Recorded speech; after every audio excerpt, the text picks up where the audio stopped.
Hi everyone, welcome to Meet an Entrepreneur. My name is Deborah. I'll be your host on this show. And today I have a very special guest here. I'll let her introduce herself. Can you please tell us about yourself? Thank you, Deborah, and thanks for having me on the show. My name is Katie Bruno, and I am an independent financial advisor with Maureen Quinn Wealth Partners.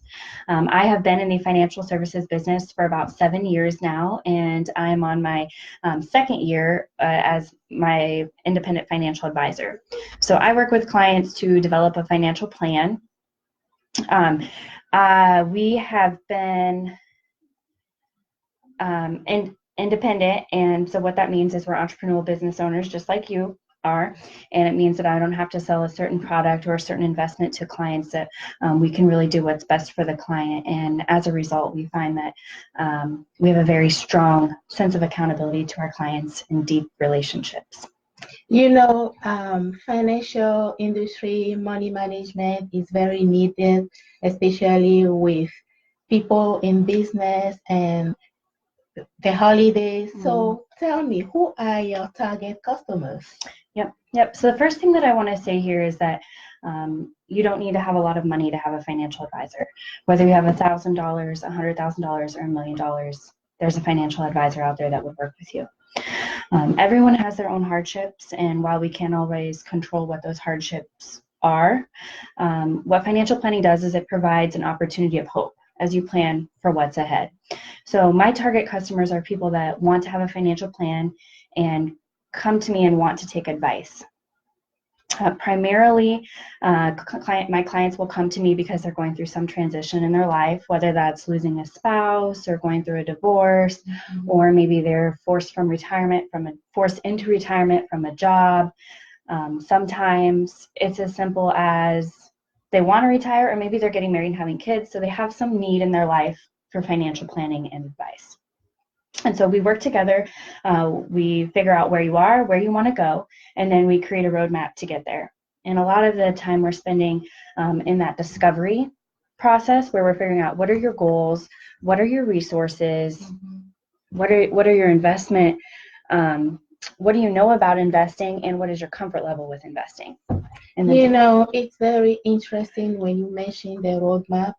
So, money doesn't come with instructions on how to use it. So, what really led you to that industry? Sure.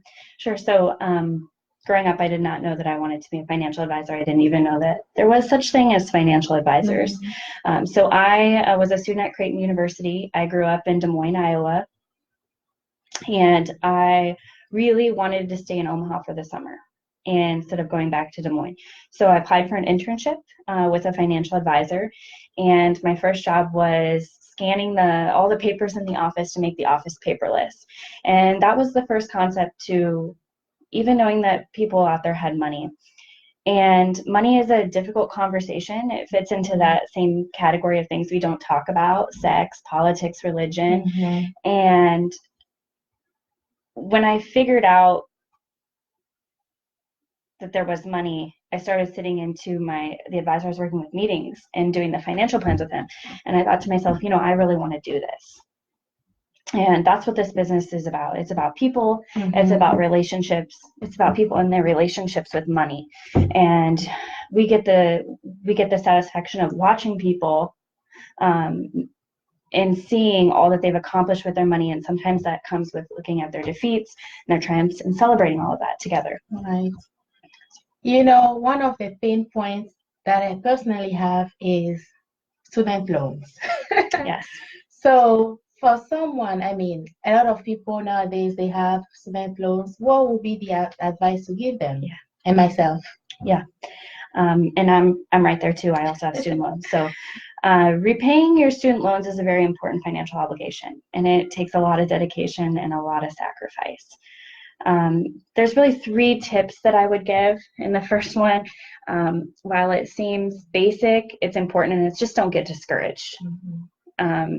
You spent time and you accumulated student loan debt so that you could get a better job, so that you could pay the student loan debt. So just don't get discouraged with the fact that you have student loan debt. The second thing is know what your debt is, what are your rates, and what are your repayment terms. so many people you talk to don't know. And if you have government loans, you will have more options when you go to pay back your loans. The government's going to offer you income-driven options. So based on what your salary is how much you pay. They offer extended repayment. So the typical repayment is 10 years. But if you go for extended, it might be 15 or 20. And they also have graduated. So saying you're making more and can pay more, you can go graduated. If you had to take out private loans, your options are going to be a lot more limited, but consolidation or refinancing still might be an option. So do your research. If you don't know the questions to ask a professional. That's why we're here. And last thing that I'll say about the student loans is just consider alternatives. While it may not be feasible to get a second job, for some people it may, and that second paycheck, whether it's $100 a month going on your student loans, can really help. Or as we go into tax season time, you may get a tax refund, putting that money on your student loans. While these payments might be infrequent, they really do make a difference over the long term. Right. So still talking about money. Yes. What would be any advice to give someone that is starting to save money? Sure. So educating yourself on financial concepts is important. And the earlier you do that, the better. Time is always on your side when it comes to investing and saving. So the first thing I say is pay yourself first. So many people go through the month, pay this bill, pay that bill, and it gets in the month, or check their bank account and say, hey, I don't know if I have enough money to go to dinner with my friends. Oh, look, I do. And it gets to the end of the month and saving wasn't on their list of priorities. Right. So paying yourself first is really an easy concept, and it just means you pay yourself right when you get paid. Whether your goal is saving, whether it's paying down debt, whether it's retirement, it's putting that money away at the beginning of the month. And it's really what we call a top-down budgeting strategy, because you're starting with the goal and you're putting money. The key on paying yourself first is automation. So it's doing it every month when you get paid, no excuses. Right. So being consistent. Correct. So talking about being consistent with money and saving, what can you tell us about budgeting? Sure. So another good budgeting just rule of thumb is called the 50-30-20 rule. So what this means is 50% of your income goes to the needs. It's the bills, the utilities, the food, the things we have to have. And if you have debt, the minimum payments on your debt fall into that 50% need category. So 50% of your monthly check is going to your needs. And just to keep it simple, if you're bringing home $1,000, $500 goes to your needs. 20% goes to your savings. Okay. So, and that can be retirement. That can be just saving for your emergency fund. It can also be paying down debt beyond the minimum payment. And then 30% goes to our wants. So if you want to go out a night with your friends, or want to go on a vacation, or want to buy gifts, those are things that we want to have. New clothes. So that would go into the 30% category. So following this basic structure can really set someone up for financial success. That's very interesting. So the 50, 30, and 20 rule, that's what it's called. Yep. So you said a lot tonight, and obviously someone that is not familiar with all these rules, all these tips, needs a financial advisor. Sure. How can we find someone to trust? Yep. So finding a financial advisor is no easy task.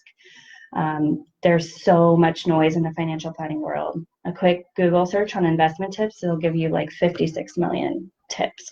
And so figuring out how to move through all that noise can be overwhelming.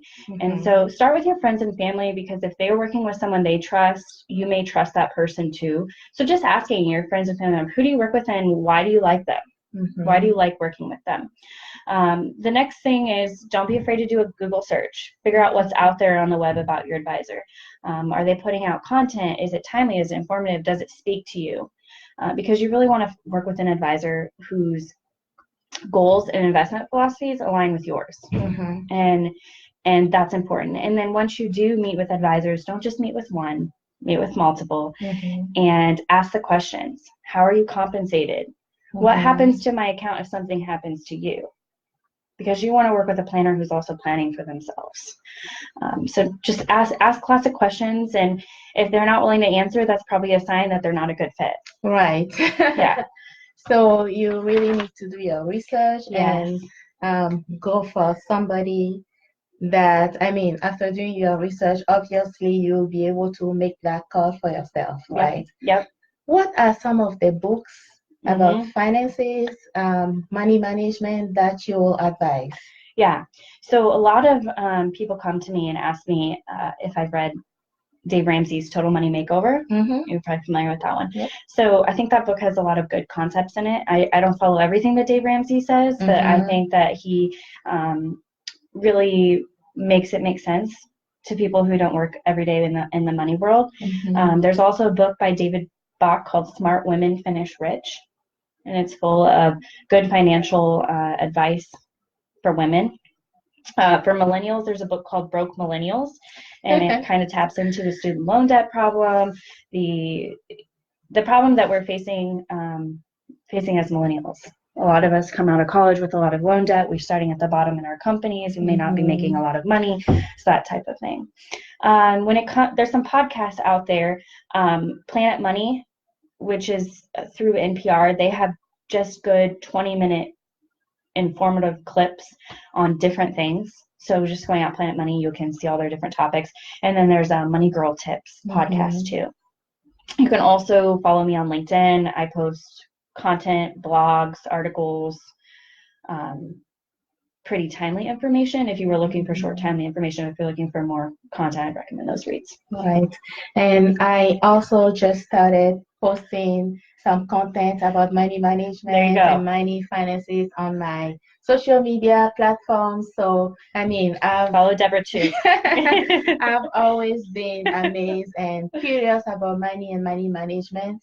So this is a very important and interesting topic for me, trying to always learn about money and probably becoming a financial advisor. So what advice can you give me?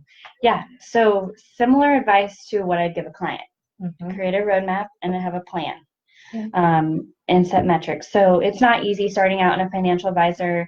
As a financial advisor, especially for me, I didn't run in circles of wealth.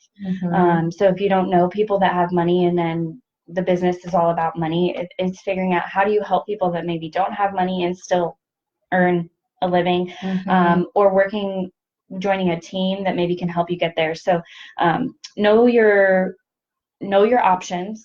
I know I mentioned at the beginning that I'm an independent financial advisor. Being an independent financial advisor might not be the best option for everyone. So it's just knowing there are some places that you can start where you start on a salary and get paid while you build a book. There's other places that are commission only. There's the opportunity to join a team and help learn the business while you're building your book. And then lastly, network. Just like any other entrepreneur, network, build a network, get people in your corner who will help share your message. That's a lot of information. Yes. Good advice. And I'm so glad you came here to just chat a little bit about money, finances, and your industry. Thank you so much for being with us. One last word. Yeah, thank you. Thank you for having me on the show. And again, if anyone wants to reach out to Deborah, you can reach out to me. We're happy to answer any questions for you. Thank you so much for watching Meet an Entrepreneur. Today we had Katie Bruno. Bye-bye. Bye.